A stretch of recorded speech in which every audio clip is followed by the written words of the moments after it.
nombre es Linet Arias y en esta oportunidad voy a moderar la presente mesa. Primero informarles que al final va a haber un coffee break y se va a hacer el sorteo de las dos rifas, así que por favor nos mantenemos aquí.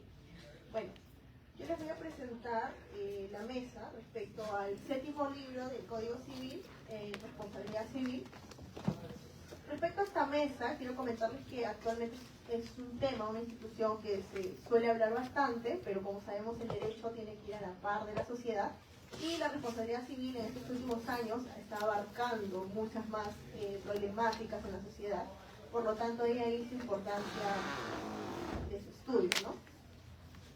Como nuestro primer invitado tenemos al doctor Bruno Tapia Cornejo, quien es egresado del doctorado de Derecho y Ciencia Política por la Universidad Nacional Mayor de San Marcos, máster en Derecho de Daños por la Universidad Girona de España, magíster en Derecho con mención en Derecho Procesal en la Universidad Nacional Mayor de San Marcos, profesor ordinario auxiliar de la Facultad de Derecho y Ciencias Políticas de la Universidad Nacional Mayor de San Marcos, dictando actualmente los cursos de responsabilidad civil y metodología de investigación colectiva en ciencia política, investigación jurídica 1 y 2 en la UPC, profesor de Derecho Civil en la Maestría de Derecho Civil y Comercial en la Universidad de Huánuco, director del Instituto Peruano de Responsabilidad Civil, estudios extranjeros de responsabilidad civil en Chile y Colombia.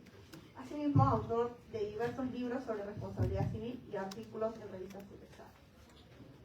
También tenemos al doctor Alessandro Bergel Pérez Palma, quien es abogado por la Universidad Nacional Mayor de San Marcos, maestría en Derecho Procesal por la Pontificia Universidad Católica del Perú, máster en la Universidad de Fribourg, Suiza, posgrado en Arbitraje Internacional y de Inversiones, así como de Protección al Consumidor, Publicidad y Competencia Desleal en la Universidad del Pacífico. Adjunto de cátedra en pre- y posgrado en diversos cursos de Derecho Procesal en la Facultad de Derecho de la Pontificia Universidad Católica del Perú. Ejerce la función de árbitro entre los principales centros de arbitraje en el país, en arbitrajes comerciales, así como en contratación pública. Miembro egresado del Taller de Derecho Civil José León Mariandarián por la Universidad Nacional Mayor de San Marcos, autor de diversos artículos académicos en revistas y libros como La problemática de la ejecución del laudo en sede de arbitraje. También tenemos a la doctora Lucero Ramírez Izaguirre, abogada por la Universidad Nacional Mayor de San Marcos, maestría en Derecho Civil y Comercial por la misma casa de estudios. Becaria del 7º Programa Internacional de Formación en Excelencia Gerencial, organizado por la Organización de las Naciones Unidas. Corresponsal del Programa Internacional de Litigio y Arbitraje en Latinoamérica, miembro consultivo del Instituto Peruano de Responsabilidad Civil, miembro egresado del Taller de Derecho Civil José León Mariandarián, jefa de prácticas del curso de Responsabilidad Civil en la Universidad de Lima, asistente de cátedra de los cursos de obligaciones procesal civil en la Universidad Nacional Mayor de San Marcos, adjunta de docencia de responsabilidad civil de la Pontificia Universidad Católica del Perú, autora de diversos artículos académicos en revistas y libros respecto a responsabilidad civil. Y por último tenemos al doctor Jairo Cieza Mora, abogado por la Universidad Nacional Mayor de San Marcos, magíster en Derecho Civil y Comercial por la misma casa de estudios, egresado del doctorado de la misma casa de estudios, docente de posgrado de Derecho Civil en la Universidad Nacional Mayor de San Marcos, docente de pregrado de Derecho Civil en la Universidad Nacional Mayor de San Marcos, en la Pontificia Universidad Católica del Perú, en la Universidad de Lima y en la Universidad San Antonio Río Montoya, donde dicta el curso de Derecho y Literatura. Docente e investigador de la Universidad de Lima, árbitro del Centro de Arbitraje de la Cámara de Comercio de Lima, amicus curiae designado por la Sala Civil de la Corte Suprema de la República y autor de diversos libros y publicaciones jurídicas como Personas, Negocios Jurídicos, Responsabilidad Civil, entre otros. Asimismo, recordar a los ponentes que tienen entre 15 y 25 minutos para dar su ponencia. Muchas gracias. Puede empezar el doctor Bruno. Adelante. Buenas noches con todos. En principio, saludar a los miembros de la mesa, amigo Berger, y a todos los presentes. Como miembro de la comisión organizadora, unas disculpas por la demora, si no tuvieron algunos grados que nos apasionamos ahí con el doctor Bustamante en las preguntas. Pero ya estamos. Vamos a tocar un artículo puntualmente de la responsabilidad civil, uno solo, que refiere a la primera lámina, por favor, que refiere al artículo 1984 del Código Civil. La primera lámina, por favor. La primera. Y particularmente este trabajo que tengo que presentar, para tratar de ser lo más sucinto posible en el tiempo, es una crítica a la presunción del daño moral y la necesidad de un informe psicológico. Esto está situado en el artículo 1984 del Código Civil. Si nosotros miramos estos supuestos, son los que más acontecen o algunos de los que más acontecen en la práctica, cuando hablamos de daño moral. Creo que se escucha bien. Accidente de tránsito, daño moral, sufrimiento por parte de los familiares, no hay necesidad de probar, se dice, otórgueme, señor juez, daño moral. Incumplimiento en el ámbito de ejecución de obligaciones de un contrato, también tengo derecho a pretender en todo caso daño moral. Ruptura sentimental unilateral, más conocido en la práctica y también con el tercer pleno casatorio el cónyuge perjudicado, en caso de despido arbitrario, en caso de despido motivado, afectación al honor, cuando no me otorgan la pensión a nivel administrativo o cuando pierdo la patria potestad. Estamos en escenarios de que en teoría he tenido un sufrimiento y no habría quien podría refutarme el mismo. Siguiente lámina, por favor. Aquí podemos ver algunos escenarios que lo voy a tratar de resumir particularmente. En los dos primeros se dice, existe daño moral porque ha habido un accidente de tránsito y producto de eso ha fallecido un familiar. 80.000 soles sin desglosar cómo se llega a ese monto. Luego, en cuestiones de daño moral, se ha otorgado en primera instancia 15.000 soles, luego se eleva en segunda 60.000, en otro caso 15.000, otro 30, y luego hay un escenario bastante interesante que es del medio y de la derecha, 5, 8 y 9, que refiere que en primera y segunda instancia otorgan por el sufrimiento de daño moral. Sin embargo, la Corte Suprema dice, no se ha acreditado el informe psicológico, por tanto no. En cambio, en el escenario 8 y 9, se dice, en el primer caso dice, no se ha acreditado. Segunda instancia, no se ha acreditado y la Corte Suprema dice, es necesario acreditar. No es necesario acreditar, mejor dicho. Entonces, estamos viendo que en diversas casaciones no hay una línea uniforme. En principio, porque no tenemos una tabla para estimar, porque no se puede cuantificar el daño, al menos esa es nuestra postura.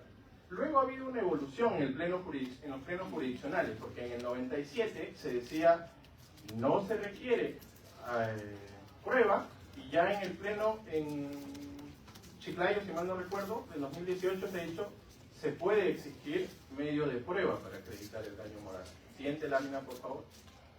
Y aquí hay una importante preocupación que hemos tenido en el tercer pleno casatorio. ¿Por qué? Porque en un considerando vinculante se dice, el juez apreciará el grado de afectación emocional o psicológica. Y ahí nosotros nos preguntamos y cuestionamos si es que el juez tiene el conocimiento suficiente para evaluar, más allá de un sistema de prueba de íntima convicción, de decir, yo creo que usted ha sufrido y punto, de que esa persona ha tenido una afectación psicológica. Siguiente diapositiva, por favor. Entonces, puntualmente, el anteproyecto en el 1984 habla del daño moral. Habla considerando su magnitud y el menoscabo producido a la víctima. Pero, ¿qué nos dice la exposición de motivos? Nos habla del dolor, nos habla de la congoja, nos habla de la tristeza. Todas estas afectaciones sentimentales no podrían ser pensadas como en alguna lectura de filosofía de la responsabilidad civil se ha dicho, da igual el sentimiento que usted tenga. No, no da igual. Por eso es que hay una evaluación psicológica, que vamos a ver más adelante, donde puede clasificarse el grado, de una forma aproximada, el sufrimiento que tiene la persona. Y por eso es que el daño moral sigue situándose en una estimación y en una temporalidad. Eso quiere decir que el daño moral no es valuable, es estimable, es temporal, decía el profesor Cesareo, y si es que pasa un determinado tiempo, pongo un ejemplo puntual, una psiquiatra, conversando con ella para mi tesis doctoral, me decía, el duelo, por ejemplo, por el fallecimiento de un accidente de tránsito, si pasa los 6 meses, ya requiere un tratamiento posiblemente psiquiátrico. Otras teorías dicen que el duelo, cuando pasa los 2 años, acaba de depender de los estudios de psicología clínica o de psicología de terapia o psicología del dolor. Se está viendo una conexión entre derecho y psicología para poder compensar, aproximarnos al sufrimiento y sobre todo al tratamiento. Siguiente lámina, por favor. Nosotros tenemos entre los casos más puntuales y más emblemáticos, según diversos autores, el caso Ivo Dutra, tenemos el caso Yarse, tenemos el caso Brunito, tenemos el caso McDonald's, si también lo quieren, de Pueblo Libre, y otros donde se han establecido montos muy altos, específicamente 1 millón de soles por daño moral. ¿Por qué? Porque se ha visto desde el punto de vista penal, y desde el punto de vista penal hay un postulado que el daño moral puede ser visto como sanción. Esta es una forma de plantearlo. Otra forma de plantearlo lo dice la profesora María Guadalupe Martínez, que ha estudiado, por ejemplo, la categoría de daño punitivo, cuando se habla de sanción, y dice, en realidad, lo que se está haciendo cuando se otorgan montos altos por daño moral es aplicar daño punitivo. Pero no quieren que en la parte civil se exprese ese tipo de perjuicio. ¿Y qué tiene que ver estas imágenes? Preguntaría. Bueno, si alguno de ustedes por un sufrimiento emocional recibiesen 1 millón de soles, podrían pensar, ¿dónde me voy para tratar mi sufrimiento? Me voy a todas estas imágenes para no profundizar y decir, bueno, me compro lo que quiera, el viaje de mis sueños y demás, pero ¿y la afectación emocional dónde va? ¿Dónde está esta preocupación que tiene el derecho, si es que queremos conectarlo con la psicología, para acreditarlo vía informe psicológico? Siguiente diapositiva, por favor. Entonces, estas imágenes, muy rápidas, es que hay una preocupación, el 10 de octubre fue el Día de la Salud Mental, de acreditarlo vía informe psicológico. Siguiente, por favor. Y aquí nos preguntamos si es que hay un jaque a la presunción del daño moral que nosotros pretendemos establecer. El daño moral es una presunción que no admite prueba en contrario, no lo establece el 1984. Y si no lo establece el 1984, quiere decir que permite refutar esa presunción. Y a su vez, si es que permite refutar esa presunción, quiere decir que la presunción establecida a nivel judicial puede atacarse. Porque si nosotros pretendemos no preocuparnos porque la presunción esté bien a nivel judicial, el libro de Allen Frances, que habla, ojo, no a nivel psicológico, sino a nivel psiquiátrico, estaría de más. Hace poco ha pretendido un proyecto de ley para que los hospitales no tengan su propio espacio psicológico, es decir, no es trascendente, puede incorporarse con otras áreas, lo cual, bajo diversas marchas, el Colegio de Psicólogos ha dicho, nosotros somos independientes y somos necesarios. Siguiente, por favor. Entonces, sobre la presunción del daño moral, ha dicho Serra Domínguez y Gama Leiva, es de las más debatibles. Está ligado a la idea de creencia, y la idea de creencia podemos conectarla a un sistema de íntima convicción. Y íntima convicción es esta idea de que el juez cree que ha sufrido, pero cuando la parte demandada dice, señor juez, no ha probado, y el juez dice, yo creo que, ya la segunda instancia carecería en algún sentido de su existencia. Y justamente el año pasado hubo un congreso de los 100 años del primer caso de daño moral por el caso Villaveses en Colombia, por un evento por parte de IARCE, y el profesor Tamayo Jaramillo decía algo importante. Bueno, no vamos a aceptar la presunción, y si la aceptamos, el juez debe exigir intensidad, y si no hay intensidad acreditada vía test psicológico, entonces no hay daño moral. Siguiente, por favor. Y ahí nos preguntamos, ¿cuál es la función que debe cumplir en la responsabilidad civil el daño moral? Nosotros creemos que el dinero no puede reparar, ¿de acuerdo? Puede sancionar, si es que puede sancionar, nosotros creemos que es daño punitivo, no que estamos hablando de un daño moral, si es que creemos que las emociones importan desde un punto de vista psicológico. Y una de las funciones que se ha dicho es aflictivo-consolatoria. Tratar de menguar el sufrimiento de la persona por el acontecimiento externo. Y ahí viene la importancia, siguiente diapositiva por favor, del test psicológico. Y ahí justamente viene la pregunta, ¿el daño moral es un paraguas? Donde no sé cómo estimar el daño, lo meto en el daño moral, ha dicho la profesora Guadalupe. ¿Se está usando el daño moral como paraguas? Si es que tienen ustedes la teoría de las emociones, de los sentimientos y lo que ha dicho la exposición de motivos, dolor, tristeza, congoja, desde ese lado. Si ustedes dicen, da igual lo que decía la exposición de motivos del Código Civil del 84 que hablaba de la reparación integral. Ojo, reparación integral entendido como aproximarme a lo que esa persona se encontraba un segundo antes. Reparación integral no entendido que el daño moral puede regresar. ¿Y por qué no puede regresar? Porque no conocíamos el estado emocional que tenía la persona. ¿De acuerdo? Siguiente, por favor. Espero no estar siendo muy extenso, estoy siendo lo más sucinto posible.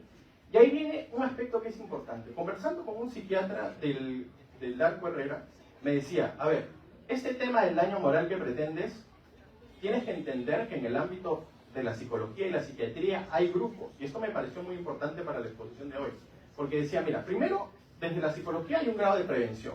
Una persona va a un psicólogo, si es que nos sacamos el prejuicio de que si va al psicólogo es una persona loca, órate, y estamos en el ámbito de la prevención. Hay un grupo 2, por ejemplo, que sucede en accidentes de tránsito, un fallecimiento, con un acontecimiento externo, yo digo, he sufrido, requiere un tratamiento. Y hay un grupo 3, que ahí viene el Darko Herrera, que dice, con un informe psicológico donde el psicólogo me dice, ya no puedo tratarlo más, porque el psicólogo no puede ser eterno, o no debería serlo en todo caso, requiere pasar a nivel de psiquiatría. Y si pasa a nivel de psiquiatría, entonces ya no estamos en el escenario del daño moral, sino en un supuesto de daño a la persona. Ya voy acabando, si es que el tiempo no está siendo muy extenso. La salud mental y el daño moral. Nosotros planteamos recordar desde el daño moral qué es el psicólogo, una primera instancia, y el psiquiatra, una segunda, si es que estamos hablando de secuelas, si estamos hablando de traumas, y para eso hay evaluaciones. Y la ley 3947 dice que el juez puede exigir justamente este informe psicológico. Siguiente, por favor. De los pocos libros, o al menos un libro puntual que habla del análisis psicológico del derecho, es el que ven en pantalla, y estamos viendo los costos que tiene el Darko Herrera para evaluaciones. Fíjense, depresión, ansiedad, terapia de pareja, si es que queremos ver del cónyuge perjudicado y demás, o consulta psicológica. Y la pregunta es, cuando se otorga daño moral por 200.000, 500.000, 1 millón de soles, ¿cuántas terapias, justamente lo hablaba con algunos de la mesa, cuántas terapias significaría si este es el costo que tiene? Ojo, el Darko Herrera. Puede ser una idea, el hospital podría ser otro escenario. Y voy cerrando, me queda una lámina, una lámina y media. Siguiente, por favor. Siguiente. Sí, bueno, dice, en Dios yo confío, todo lo demás traer datos. Siguiente, por favor. El decano del Colegio de Psicólogos, y aquí viene un tema del daño moral, ¿no? Hay un déficit de 200.000 psicólogos.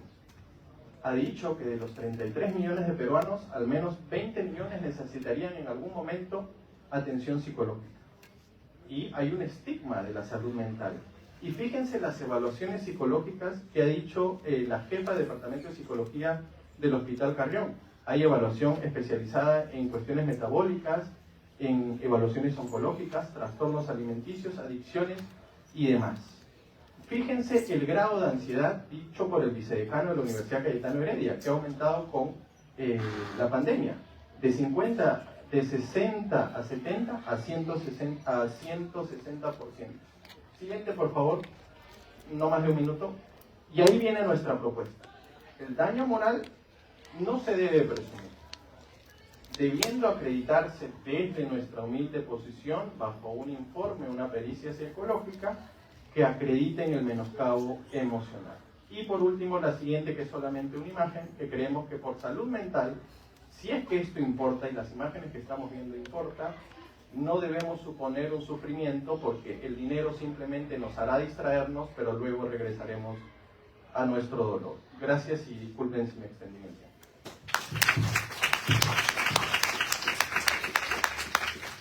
Muchas gracias, profesor, por su ponencia. A continuación, el profesor Alejandro Benches Pérez.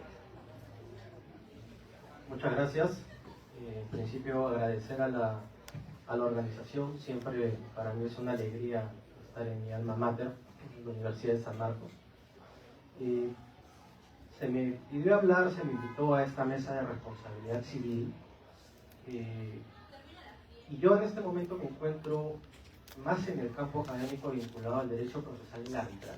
Así que cuando me ofrecieron estar en este panel, yo dije, bueno, ¿qué hablo de responsabilidad civil? Pero yo sí soy un ferviente creyente y propulsor de que debe conversarse el derecho civil con el derecho procesal. Es imprescindible, por problemas de prueba, por problemas de que en la mayoría de las veces es a través del proceso que se obtiene tutela del derecho material.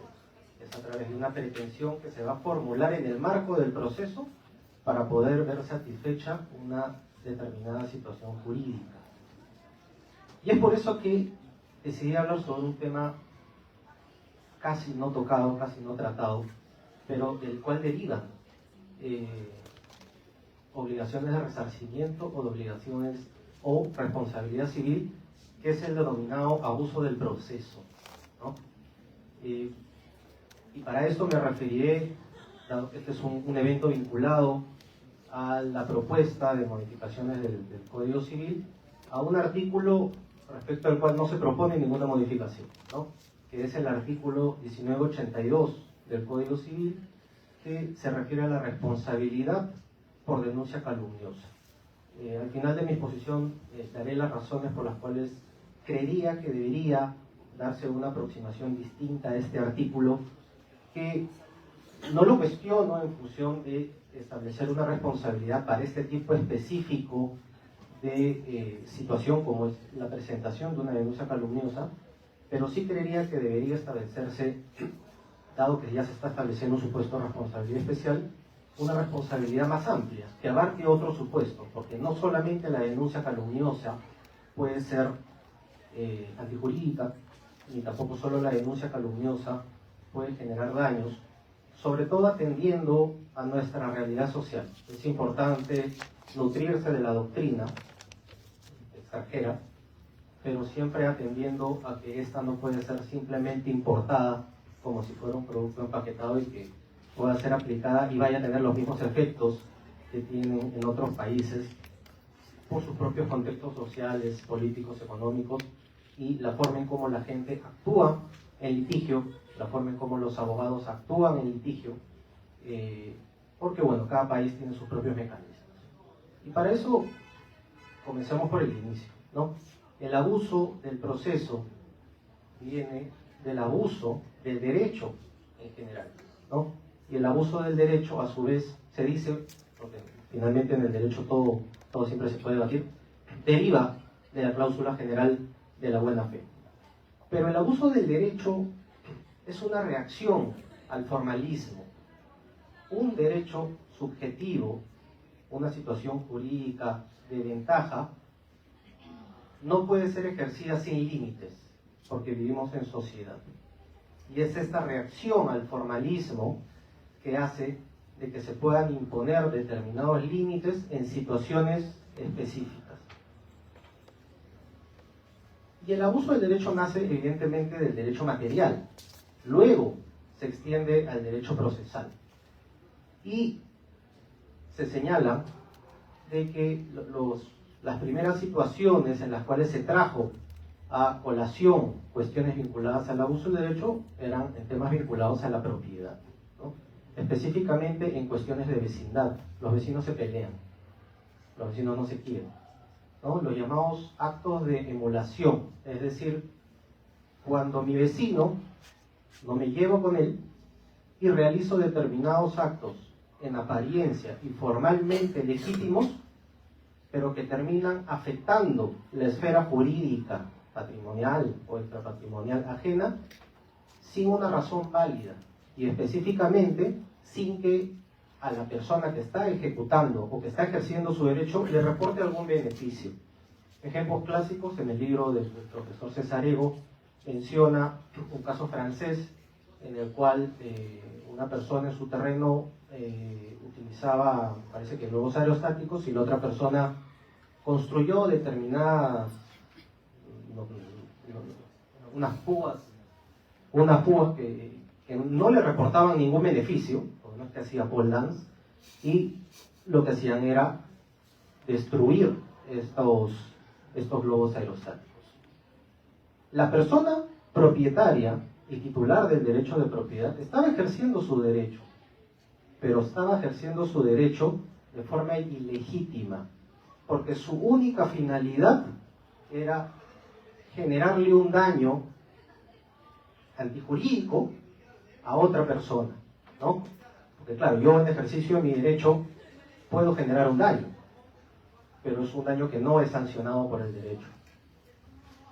Entonces, para no dilatar mucho el tema, la premisa básica del abuso del derecho es que tenga un derecho, sea titular de una situación jurídica, subjetiva, de ventaja.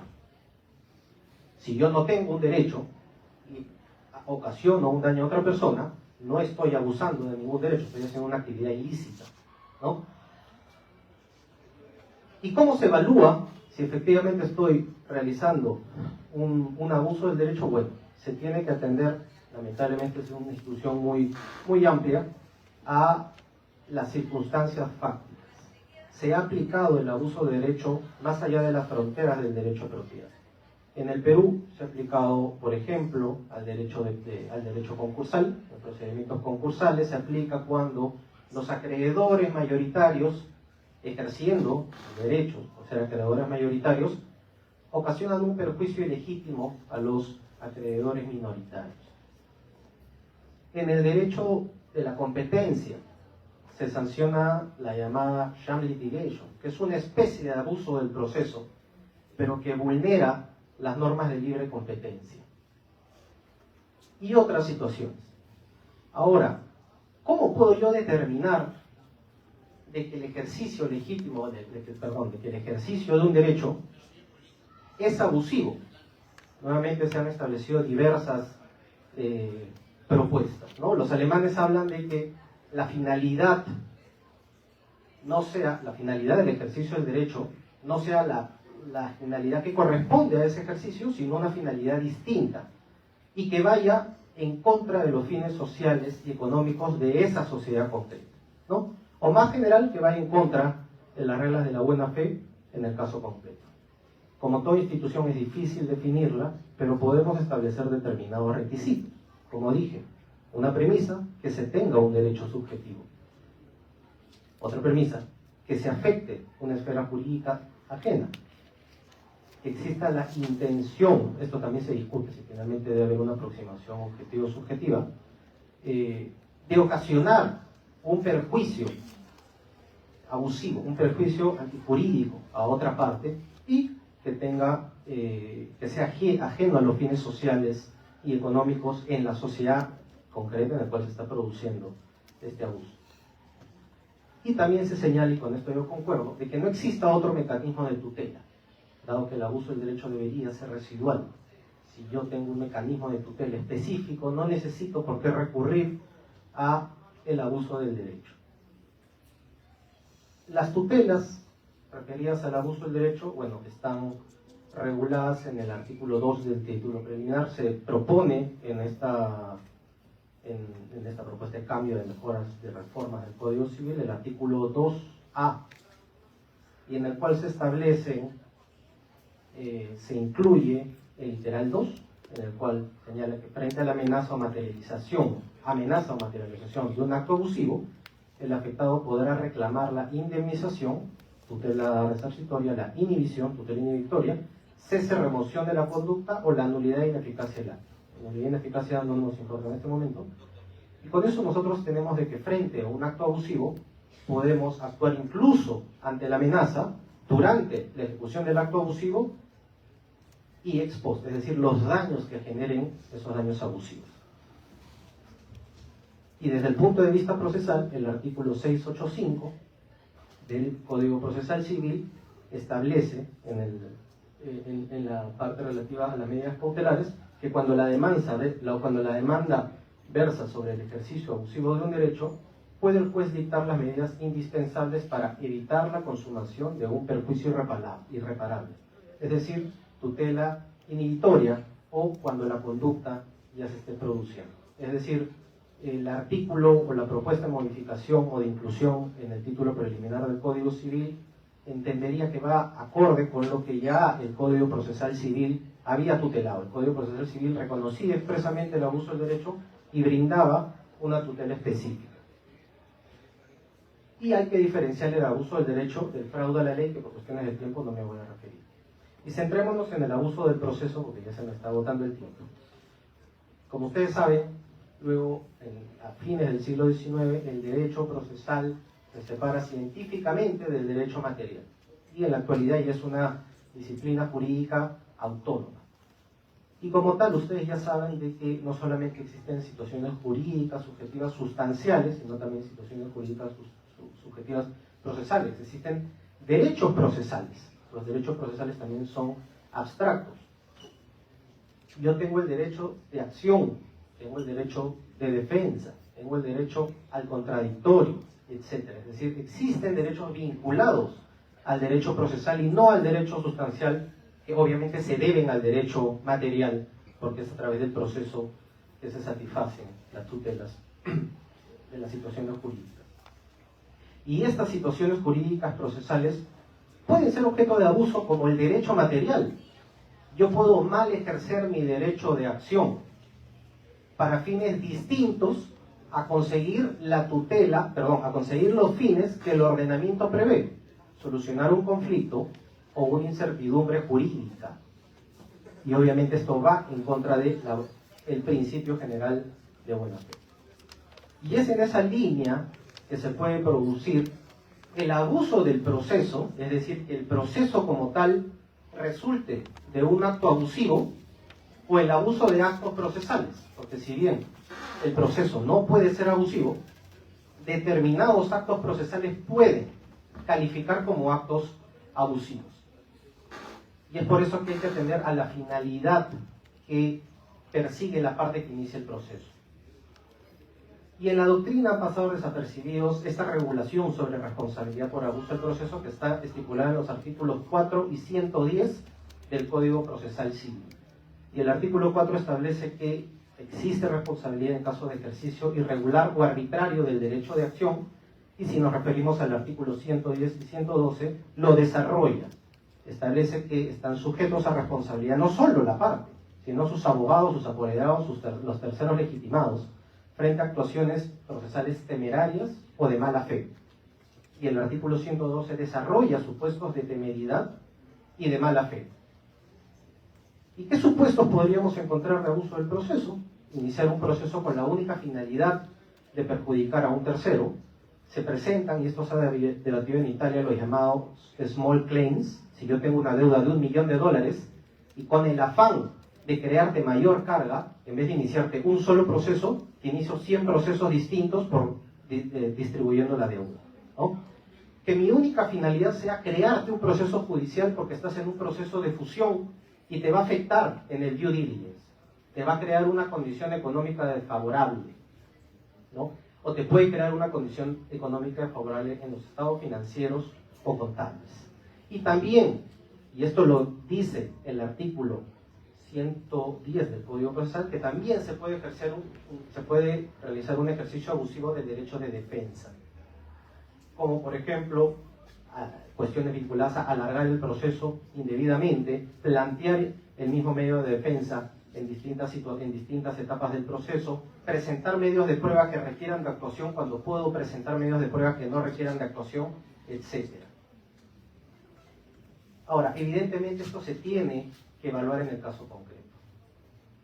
Y también se generan situaciones de responsabilidad vinculadas al fraude procesal cuando ya existe engaño o confabulación entre las partes. Y solamente para ir concluyendo y refiriéndome al artículo que indiqué al inicio de mi exposición, el artículo 1982 del Código Civil, consideraría de que la denuncia calumniosa es un supuesto. Habla de falsedad de la imputación, fraude o ausencia de motivo razonable, abuso del proceso.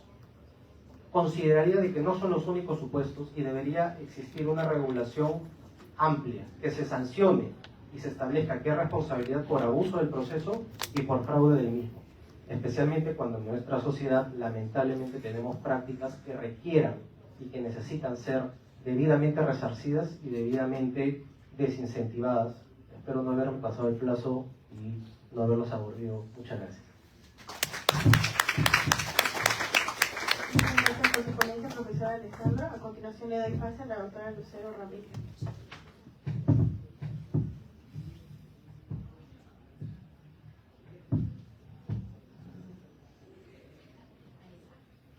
Doctores, buenas noches. Antes de iniciar, quiero agradecer la invitación a participar a este primer coloquio de Derecho Civil Patrimonial a la Facultad de Derecho y Ciencia Política de mi casa de estudios también. Estoy muy feliz de poder participar y también compartir mesa juntamente con profesores y colegas a quienes estimo en demasía.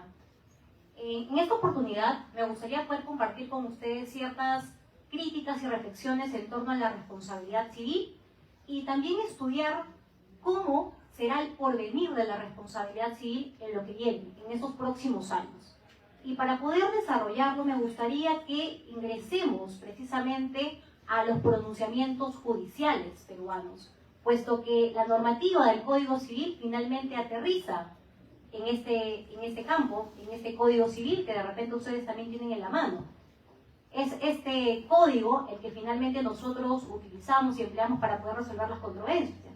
Y la pregunta es, ¿será que tenemos reglas claras en nuestro Código Civil y que permiten precisamente al órgano jurisdiccional resolver correctamente? ¿Será acaso que tenemos con claridad los elementos de la responsabilidad civil en nuestro código? ¿Los regímenes estarán también totalmente diferenciados?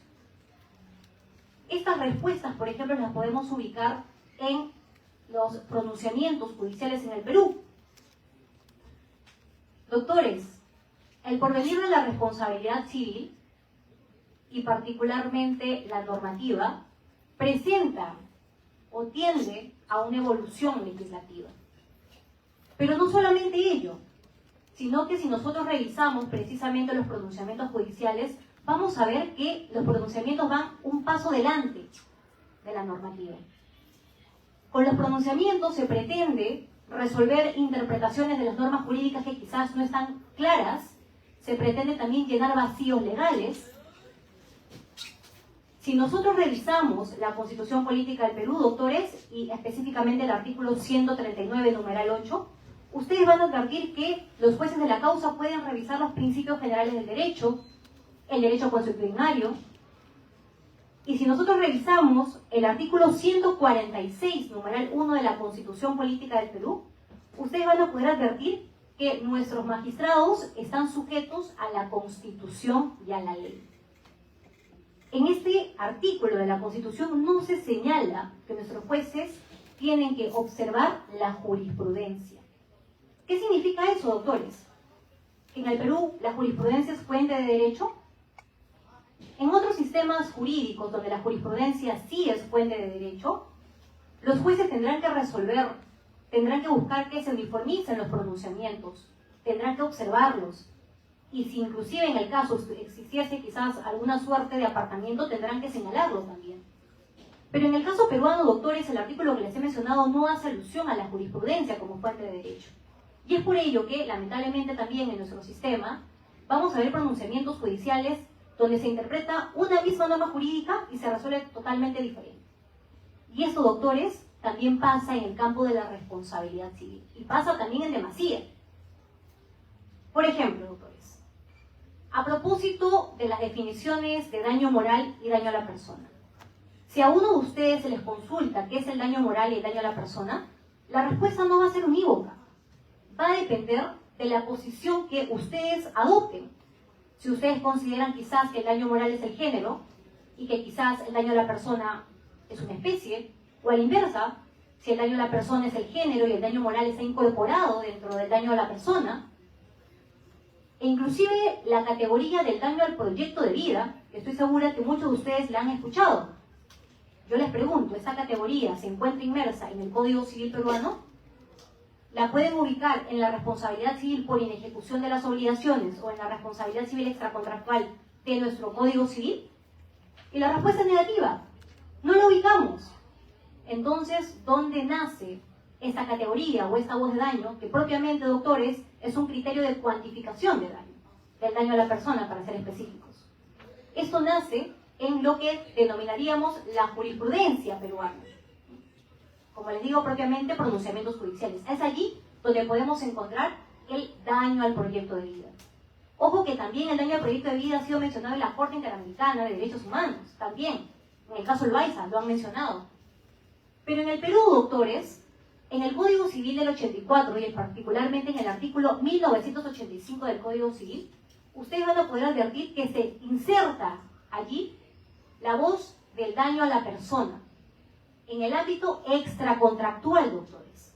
Si ustedes revisan las categorías de daño moral y daño a la persona, ustedes van a identificar que en el campo de la responsabilidad civil contractual, específicamente responsabilidad civil por inejecución de las obligaciones, no van a identificar el daño a la persona. ¿Qué significa eso, doctores? Que no cabe la indemnización del daño a la persona en el ámbito contractual. Y doctores, tengo que decirles que existen pronunciamientos judiciales peruanos en los que se ha llegado a sostener que porque en el ámbito contractual no está regulado el daño a la persona, entonces no cabe su otorgamiento. ¿Qué significa ello, doctores? Que necesitamos una reforma del Código Civil peruano que permita esclarecer estos escenarios. Porque no solamente es un problema que presenta hoy por hoy nuestro Código Civil, sino que también es un problema que enfrentan los justiciables, aquellos que acuden al órgano para solicitar tutela jurisdiccional efectiva. No es posible que recién en el ámbito judicial y se pretenda llegar hasta la Corte Suprema para poder obtener un pronunciamiento válido. Porque, por ejemplo, los casos que les estoy comentando, cuando llegan recién a la Corte Suprema, en la Corte Suprema se indica que, bajo el principio de reparación integral de la víctima, no se podría diferenciar en el ámbito contractual o extracontractual. Es decir, que no podríamos otorgar solamente daño moral y daño a la persona en el ámbito extracontractual y no otorgarlo en el ámbito contractual. Son personas y ambas merecen tutela resarcitoria. Pero, doctores, este no es el único problema que se atraviesa. Si nosotros también revisamos las reglas de la responsabilidad civil contractual y extracontractual, nosotros podríamos indicar que nuestro Código Civil tiene reglas claras. Sin embargo, doctores, existen casos en los que, por ejemplo, si analizamos la ruptura de las tratativas, es decir, que antes de que se llegue a formar un contrato, antes de que exista siquiera un vínculo jurídico, de repente las partes generan una ruptura de sus tratativas. Y esto genera daños. Yo les pregunto, ¿esos daños que se generan antes de la formación del contrato deben ser resueltos en el ámbito contractual o extracontractual? ¿Qué opinan ustedes, doctores? Si estamos antes de que se celebre el contrato. Y la verdad, doctores, es que no va a haber respuesta incorrecta. Porque existen casos en los que consideran, inclusive la doctrina nacional peruana, también tiene posiciones distintas. Para algunos estos casos son un claro supuesto de responsabilidad civil extracontractual, porque precisamente no se ha formado el contrato. Estamos en una etapa previa. Pero para otro sector, dado que el hecho de arribar a un posible acuerdo forma parte del íter contractual, esa buena fe, la contravención a todo el íter contractual antes, durante y después, genera una contravención de corte contractual. Entonces tenemos posiciones distintas, aquellos que apuestan por el régimen de la responsabilidad contractual y aquellos que consideran que ese caso debe ser resuelto en el régimen extracontractual. ¿No acaso que teníamos reglas claras? Eso también tiene que ser resuelto, doctores. Y hemos tenido un famosísimo caso en la que se resolvió precisamente esta problemática y lamentablemente tuvimos una oportunidad perdida de la Corte Suprema, pues no dijeron o no resolvieron en ese caso si nos encontramos propiamente en un supuesto de responsabilidad civil contractual o extracontractual, teniendo la oportunidad para hacerlo. Finalmente ese caso se llevó por un tema eminentemente procesal, porque sí coincido justamente con los profesores aquí también en la mesa, que no debe existir un divorcio entre el Código Procesal Civil y el Código Civil. Por el contrario, ambas normativas, doctores, van de la mano y es importante trabajar y estudiar ambas normativas. nosotros no podemos llevar el derecho sustantivo de la responsabilidad civil sin encaminarla con la normativa procesal. Este supuesto que yo les he explicado sobre estas posiciones distintas de la ruptura de las tratativas, ¿cómo se debió resolver entonces? Si en el plano doctrinario y la jurisprudencia no tienen una posición unívoca o uniforme. Pues doctores, tenemos que recurrir a herramientas del Código Procesal Civil, como la normativa referente a la acumulación de pretensiones. Ustedes saben que hay pretensiones autónomas, pretensiones subordinadas. Y para nosotros poder plantear también pretensiones subordinadas, tenemos que verificar si se cumplen los requisitos exigidos en el Código Procesal Civil. ¿Y esto qué nos demuestra, doctores? Que tenemos que conocer no solamente la normativa sustantiva, esto es la responsabilidad civil, sino que también tenemos que saber cómo viabilizar nuestro derecho, el derecho que queremos reclamar a través de la normativa del Código Procesal Civil. Pero doctores, este no es el único problema. Hay otro problema vinculado a los límites de la responsabilidad civil en el ámbito contractual. Si ustedes revisan, doctores, el artículo 1314 del Código Civil, 1314 del Código Civil, ustedes van a poder advertir que esta es la normativa, doctores, base para poder estudiar el ámbito de la responsabilidad civil por inejecución de las obligaciones. Ojo, anoten 1314 del Código Civil. En este artículo, doctores, se hace mención a la diligencia ordinaria. Y lo que se interpreta de la lectura de este artículo es que quien actúa con la diligencia ordinaria no será responsable por los daños y perjuicios que se ocasionan. ¿Qué significa eso, doctores? Significa entonces que el parámetro o el límite de la responsabilidad civil es la diligencia ordinaria. ¿Y qué es la diligencia ordinaria? El Código no lo desarrolla, por lo cual tendría que ser completado a través de los pronunciamientos judiciales. Si la diligencia ordinaria, doctores, la asemejamos a la conducta o la prestación que yo debo ejecutar correctamente, no debo cumplir la prestación, ¿qué pasaría si yo, por más que cumplo la prestación, igual realizo el acto, igual genero daños? ¿Será acaso que me libero de la responsabilidad civil? De aquí hay un problema, doctores. Porque como el artículo 1314 del Código Civil solamente menciona la diligencia ordinaria, esto, para poder ser completado y llenado, implica un supuesto de interpretación. Y la interpretación, doctores, implica un régimen subjetivo de la responsabilidad civil por inejecución de las obligaciones. Subjetivo. Pero si ustedes revisan el artículo 1315 del Código Civil, el artículo 1315, doctores, hace mención a la causa no imputable. Allí se señala que la causa no imputable es un supuesto de caso fortuito o fuerza mayor. Doctores, si la causa no imputable es aquello que me libera del cumplimiento de mi prestación, y esto es caso fortuito o fuerza mayor, ¿qué es entonces lo que sí me permite liberarme o exonerarme de responsabilidad civil? ¿La diligencia ordinaria o la causa no imputable? Porque si analizamos la causa no imputable, estamos en un régimen objetivo. ¿Cómo entonces interpretar sistemáticamente estas normativas y que nos permitan dar una respuesta adecuada en el caso de responsabilidad civil? Es por ello, doctores, que para tener o evitar ese tipo de problemas, lo que se está buscando también con el anteproyecto de reforma del Código Civil es trabajar bajo un régimen netamente objetivo. ¿Cuál es la premisa que se busca? Doctores, ustedes cuando firman un contrato, cuando celebran un contrato, ¿ustedes buscan que la otra parte solamente cumpla su prestación o intente ejecutarla lo mejor que pueda? ¿O ustedes están buscando que independientemente de la culpa o el dolo o la actuación con la que genera esta persona la prestación, simplemente cumpla? Ustedes están buscando únicamente un resultado, una utilidad. Gracias. Ustedes únicamente están buscando este resultado. Y es por ello que la causa no imputable debiera ser aquello que sobreviene a la prestación. Y como sobreviene, genera que yo no pueda cumplir mi prestación, pero es algo que escapa. Es algo que escapa al deudor.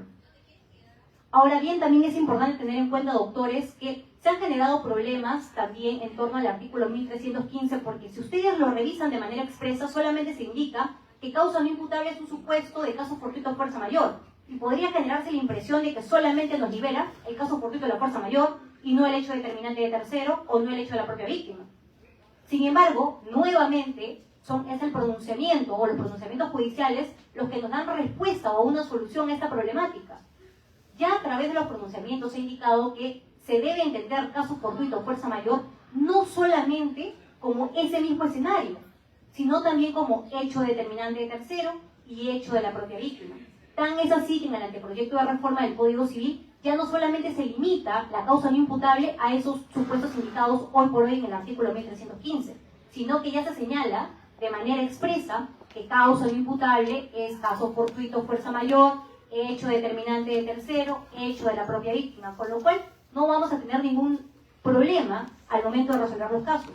Así, si revisamos el ámbito de la responsabilidad civil extracontractual, vamos a poder identificar estos supuestos y de igual manera lo vamos a poder ubicar en el ámbito de la responsabilidad civil contractual. Tengo pocos minutos, doctores. Creo que queda un minuto y medio.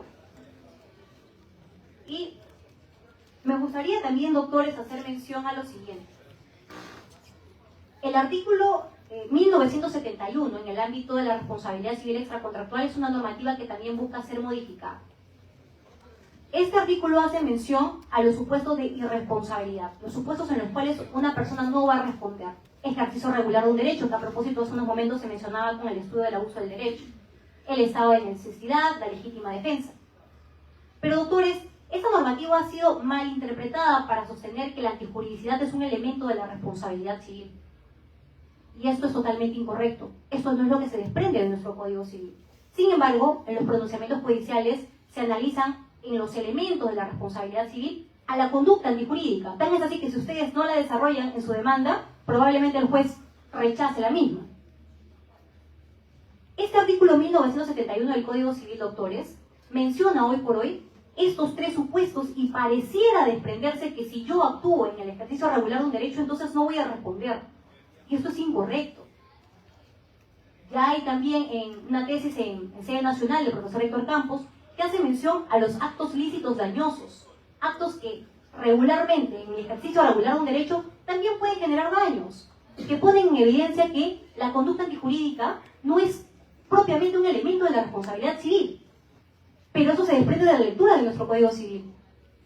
Sin embargo, la realidad, y es por eso que es importante también considerarla y observarla, es que nuestros magistrados sí la identifican como un elemento de la responsabilidad civil. Y por ello tenemos que desarrollarla cuando veamos los casos de responsabilidad civil. Doctores, me he permitido hacer una suerte de reflexiones y críticas en torno a la responsabilidad civil, la búsqueda de las reformas. Ustedes podrán advertir, y me gustaría también que desde sus escenarios ustedes puedan también reflexionar. Los invito a investigar también esa materia de responsabilidad civil que en lo particular a mí me apasiona. Los invito a poder revisar, seguir reflexionando, y muchísimas gracias por el tiempo extendido. Los dejo, muchas gracias. Gracias. Muchas gracias por estar con su ponencia. A continuación le doy el pase al doctor Jairo Cis.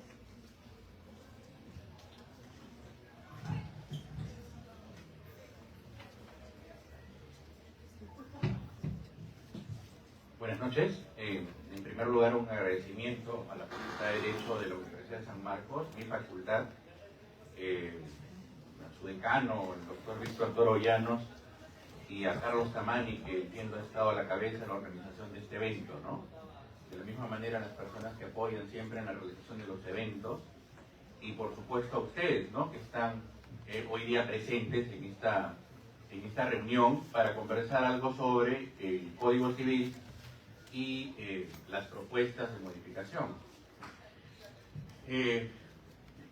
Por supuesto, también agradecer a los doctores que ahora me acompañan en la mesa, ¿no?, que me han parecido sumamente interesantes las intervenciones.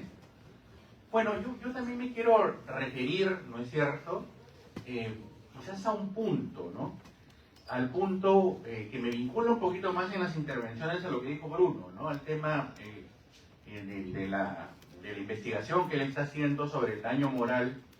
Y claro, estamos de acuerdo en que tiene que ser probado, ¿no es cierto?, acreditado, pero mi mirada un poco va por el lado referido a la responsabilidad civil de los daños generados por personas con discapacidad, ¿no? Y esta regulación de nuestro Código Civil, anterior al 5 de septiembre del 2018, la regulación del Código Civil después de la dación del Decreto Legislativo 384 y el anteproyecto de reforma del Código Civil con respecto a los artículos 1975, 1976 y 1977 de nuestro Código Civil.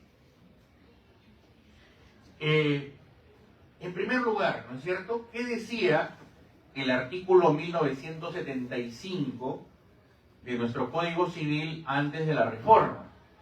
El artículo 1975 de nuestro Código Civil antes de la reforma establecía, ¿no es cierto?, que las personas que tienen una discapacidad o con discapacidad, pero tienen discernimiento, ¿no? Una persona, por ejemplo, de 15 años o de 16 años es una persona que, de acuerdo a nuestro Código Civil, es menor de edad.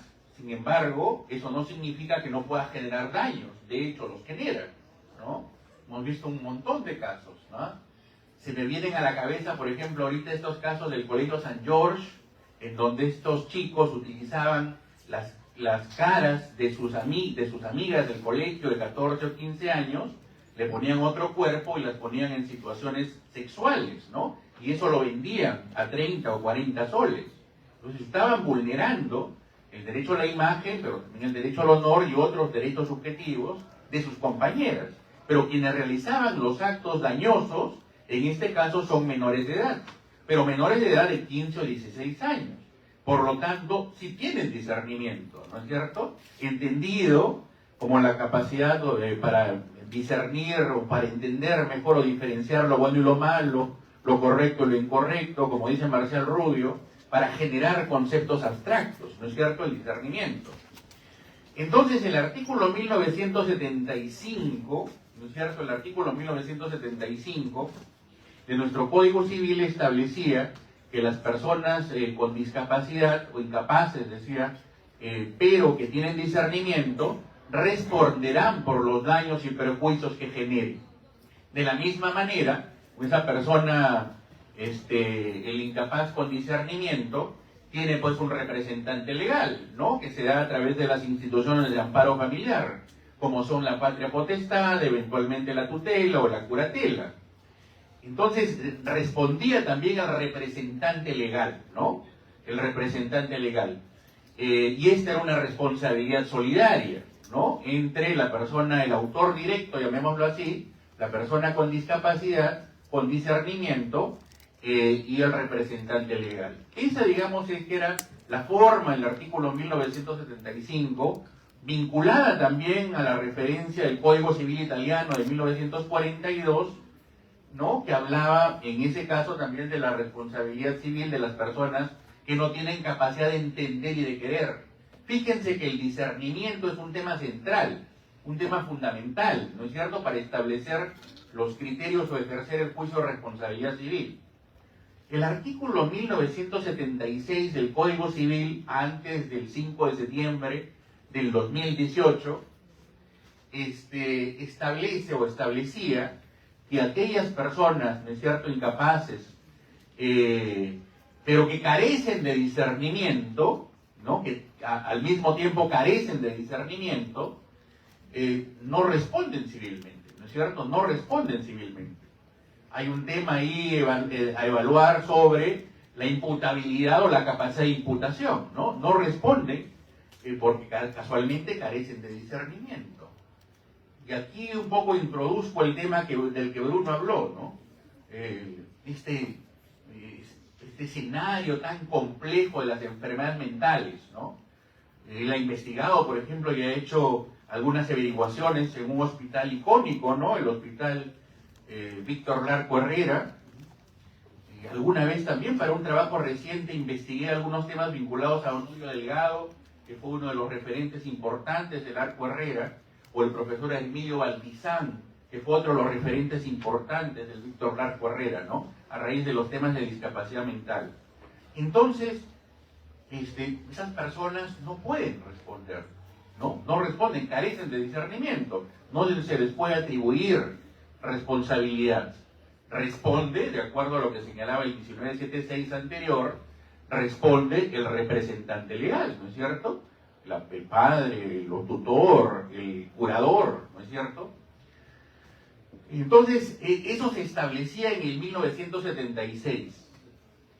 Ahora, había un artículo, hay todavía el artículo, pero ha quedado de una manera un poco indescifrable, ininteligible, ha quedado el artículo 1977 del Código Civil, en materia de responsabilidad civil extracontractual, estamos en el sistema extracontractual, que establecía que en el caso del artículo anterior, es decir, en el caso del artículo 1976, para el supuesto de aquellas personas incapaces sin discernimiento, donde debería responder al representante legal, en el caso de que el representante legal no tuviese, ¿no es cierto?, su esfera jurídica patrimonial no pudiese resarcir a la víctima, por excepción, podía responder el autor directo.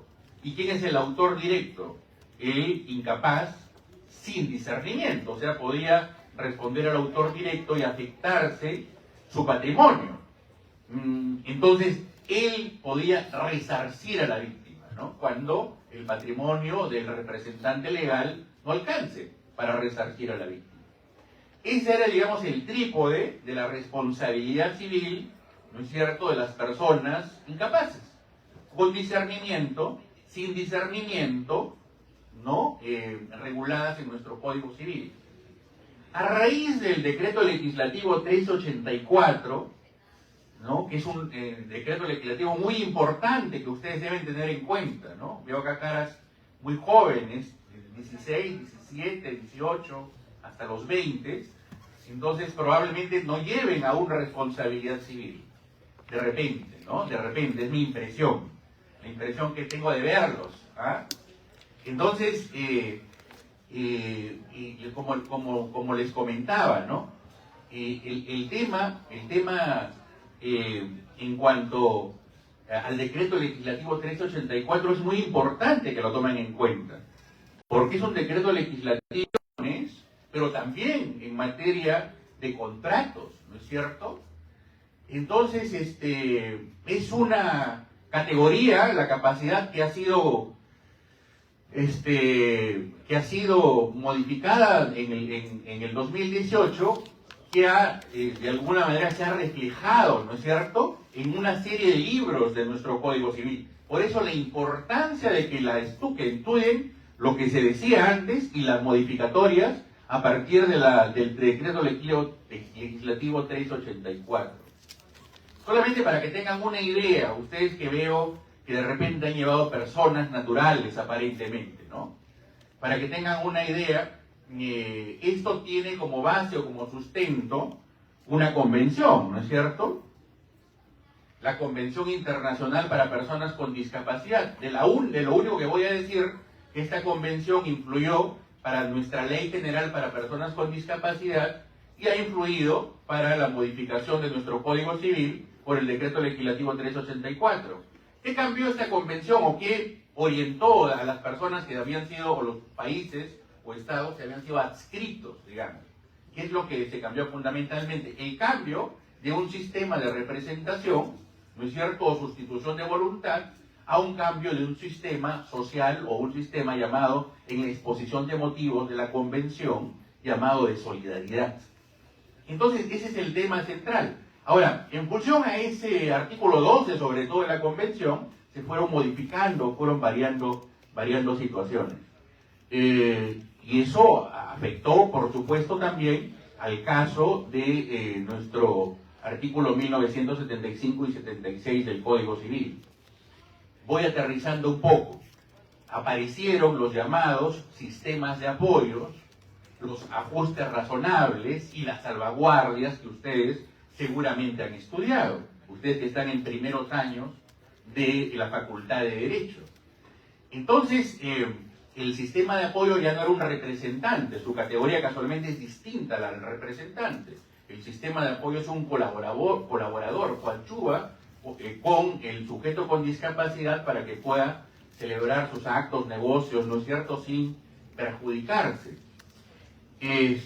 O a veces perjudicándose, ¿no? Como dicen, aprendiendo al error también, el derecho a equivocarse de las personas con discapacidad.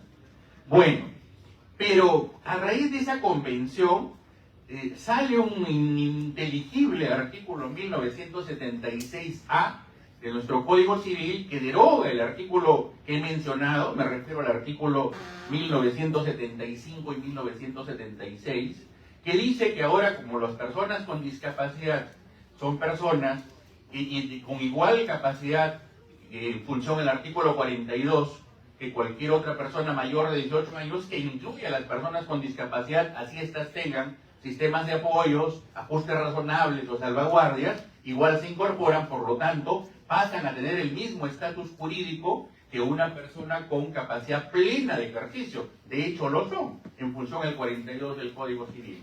Entonces dice, las personas con discapacidad, ¿no? Así tengan apoyos, responderán civilmente por los daños que ocasionen. ¿No? Responderán civilmente por los daños que ocasionen. Inclusive si tienen apoyos, salvaguardas, ¿no? Inclusive.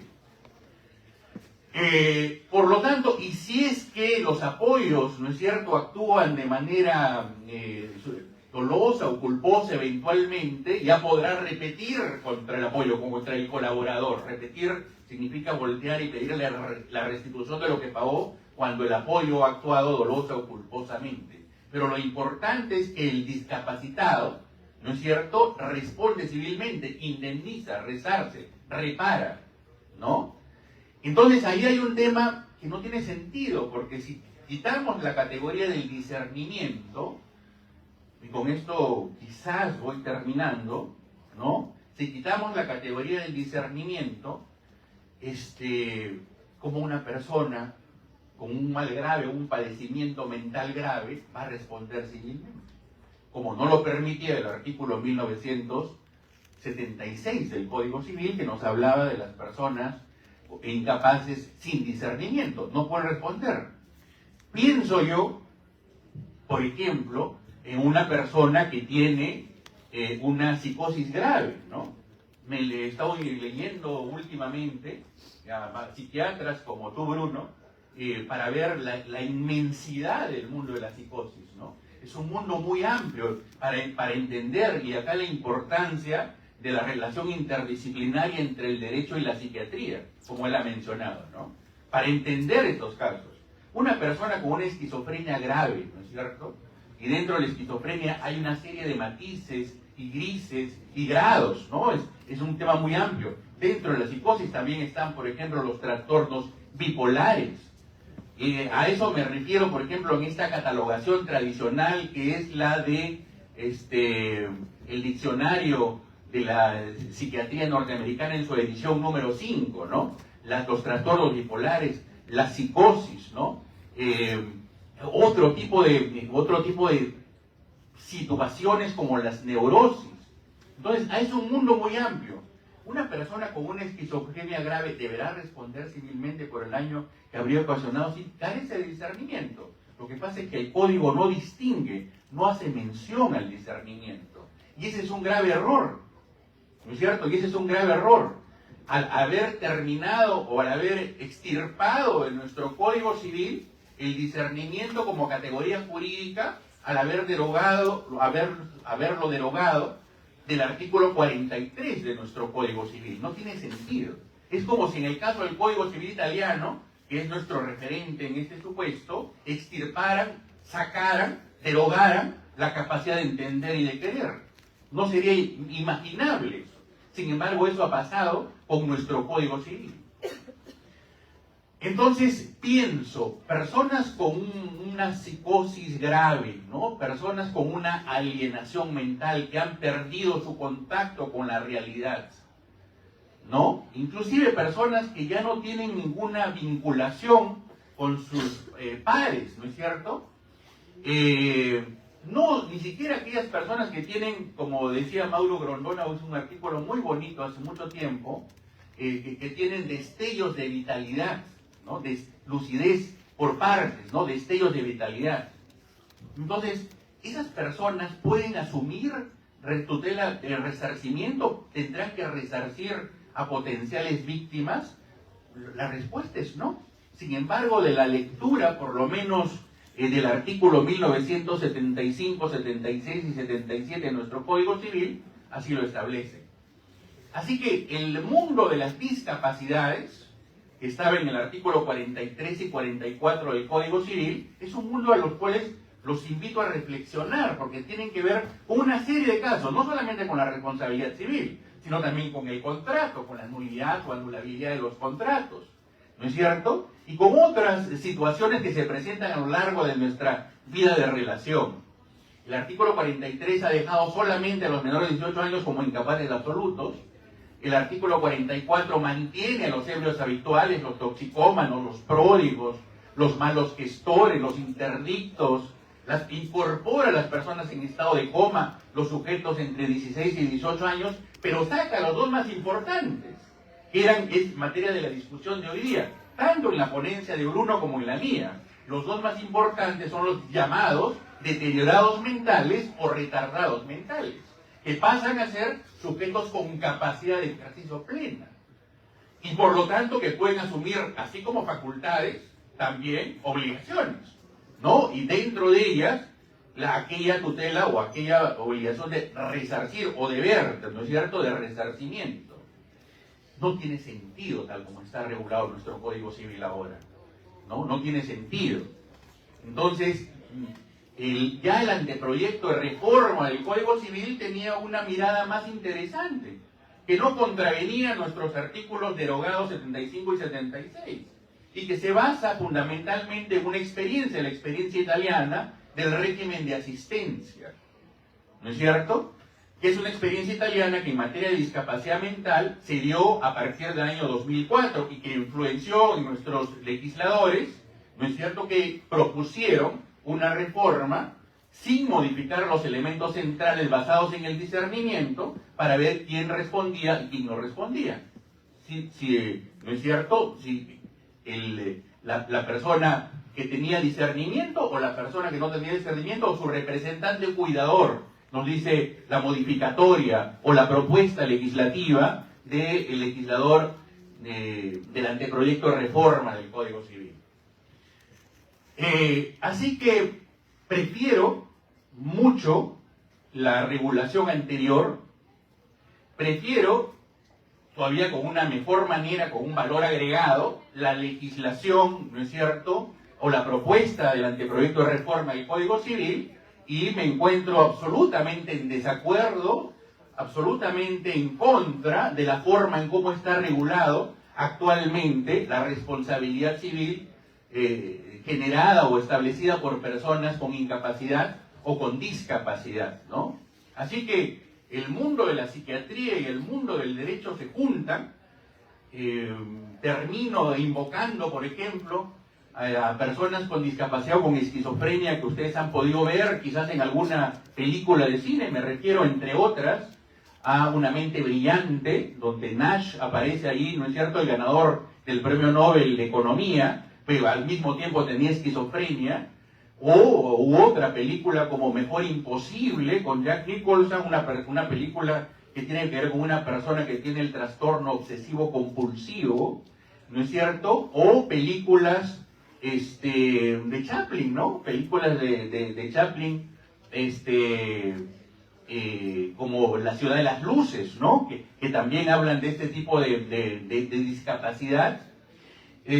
O películas que ustedes han visto, por ejemplo, Parásitos, lo de Bong Joon-ho, ¿no? O películas que han visto recientemente sobre el tema de la discapacidad mental, que desarrollan a veces muy bien, como El Guasón, ¿no es cierto?, con Joaquín Phoenix.